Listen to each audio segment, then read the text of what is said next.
অভিশাপ পর্ব ১৪। মা জমিদারের পা জড়িয়ে ধরে অনুরোধ করল তার সন্তানকে ফিরিয়ে দেওয়ার জন্য। সব টাকা সে দিয়ে দেবে। কেউ শুনল না। পেয়াদা নিয়ে নিল বাচ্চাটিকে।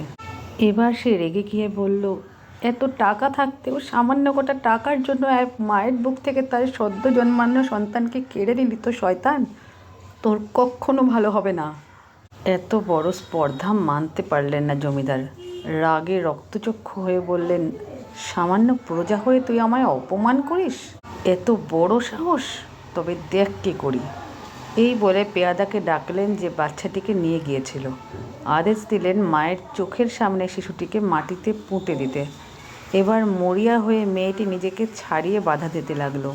পেয়াদা এবার বিরক্ত হয়ে শিশুটিকে একটু দূরে পুকুরে ফেলে দিতে গেল। সেখানেও বাধা।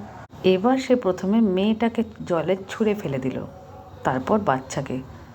মা তখন নিজেকে ছাড়িয়ে ওখানে চলে এসেছে। নিজের সন্তানদের এমন করুণ পরিণতি কোনো মা মানতে পারে না। সেও পারল না। জলে ঝাঁপ দিয়ে নিজেকে শেষ করে দিল।